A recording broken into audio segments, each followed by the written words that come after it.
Isang magandang hapon mga kasari-sari. Eto na naman si Ate Tintin na kahit walang benta, masaya pa rin ako.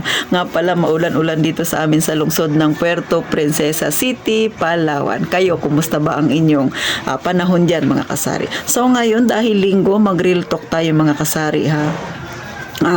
Sabi ni Ma'am Fedelina, isa sa mga subscriber natin, nakarelate daw siya doon sa nai-post ko nung nakaraan sa aking vlog. Talagang relate siya mga kasari.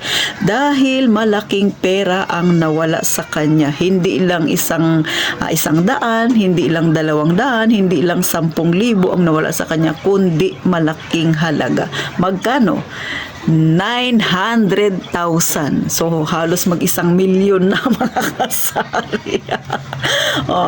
Kaya, kung gusto mong malaman kung paano nangyari kay ma'am ito, bakit siya nawala ng ganun kalaking halaga, abay, mag-subscribe ka na kay Ate Tintin. At syempre pa, kung makaka-relate ka rin sa aking isi-share ngayon, mga kasari, mag-iwan ka ng bakas, pindutin mo na ang like button na yan, mga kasari ha. At syempre, kung hindi ka busy, i-share na rin na sisi. At sa mga datihan kong subscriber, thank you po ng marami sa inyo mga kasari. At sana walang bitawan ha. At manatili ka kay Ate Tintin. At sana naman huwag nyo naman akong iwan. Huwag naman kayong mag-subscribe. Mga kasari, para tuloy-tuloy ang ating chismisan. So, eto na nga mga kasari.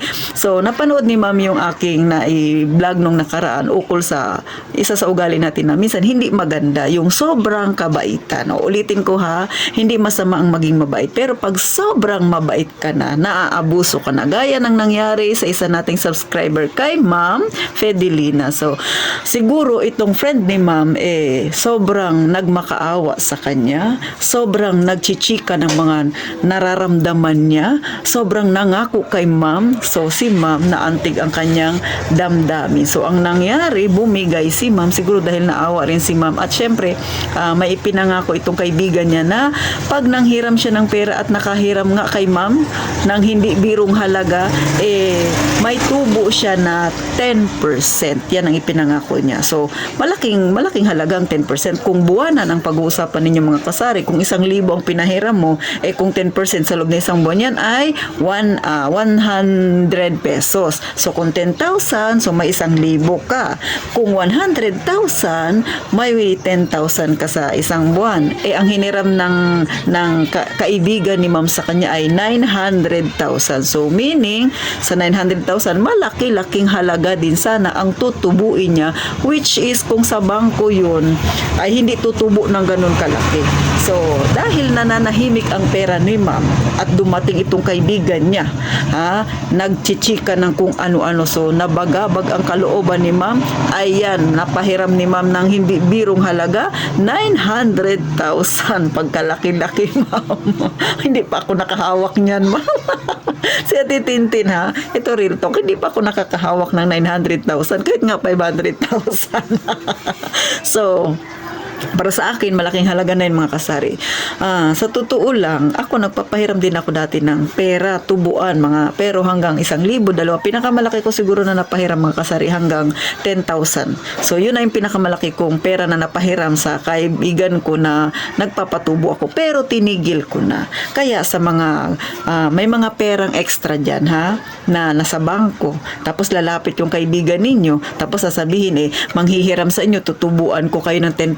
O ikaw naman isip-isip ka, ay malaki nga ang 10%. Kung 10,000, may 1,000 ako kada buwan-buwan. Sa bangko, hindi kikita ng ganon. Tama, hindi kikita sa bangko. Pero sa bangko, sigurado mo, hindi mawawala ang pera mo. Pero yung pera mo, kapag pinahiram mo yan kay beshi mo, ulit, pag pinahiram mo yan sa beshi mo na hindi mo sigurado kung yan ay maganda talagang magsuli ng pera, ay nako mga kasari, magsisisi ka, masisira ang friendship ninyo. ninyo. Higit sa lahat, baka hindi mo na siya mahagilap. Gaya ng nangyari kay Ma'am Fedelina na walang parang bula. At sa totoo lang mga kasari, naawa ako dito kay Ma'am kasi nga, hindi birong halaga yun. Pwede ka na magpatayo ng boarding house noon kung may lupa ka. At kumikita na yun sana, yung pera mo. Pero dahil sobrang maawain si Ma'am, may kaibigan siya na hindi kagandahan ng ugali, hindi na binayaran ang hiniram sa kanyang pera. O mga kasari ha, ito pa yung kapatid lang. Kung kayo ay may pera na nakatabi, extra pera ninyo, huwag ninyong gagalawin yun para lang ipahiram sa inyong kaibigan na nangangailangan. Bakit? Dahil yan, pagsisimulan niya ng inyong pagtatalo, pagsisimulan niya na magkakaroon kayo ng tampuhan, magkakaroon ka ng kaaway. Ulit, hindi masama ang maging mabait, hindi masama ang tumulong, pero hindi rin masama ang maging madamot. Bakit?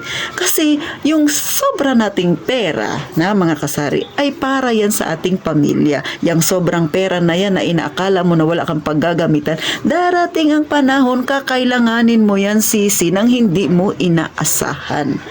Tama ba si Ate Tintin? O, diba?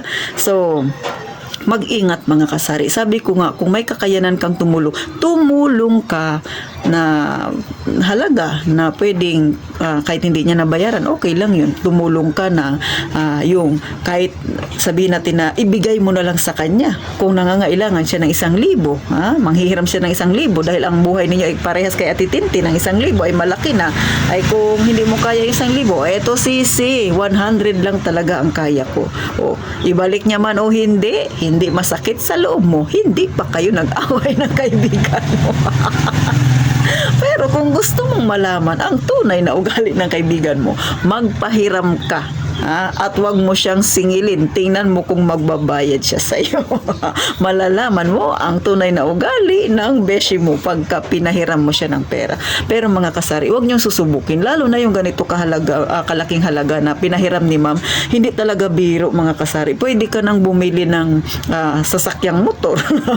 na ano ako kay Ma'am, na-touch ako sa sinabi niya na yun nga, sa tiwala niya doon sa kaibigan niya na nagsisisi din siya. Pero yun nga Ma'am, ang may papayo ko Ma'am ay totoo, mahirap sabihin, mahirap kong ipayo na mag-move on ka na. Pero gaya nga ng sabi mo Ma'am, hindi mo na siya mahagilap, wala na tayong magawa. Sa totoo lang mga kasari, maraming mga tao yung mahiling manloko ng kanilang kapwa. Maraming mga tao na gustong makinabang sa pinagpaguran ng kanilang kapwa. Kaya mag-iingat kayo, nasa tabi-tabi lang yan sila, nag-aantay lang yan ng pagkakataon para ikaw ay mapaikot nila sa kanilang palad. So, careful kayo mga kasari. Ito, simpleng kwentuhan lang ito.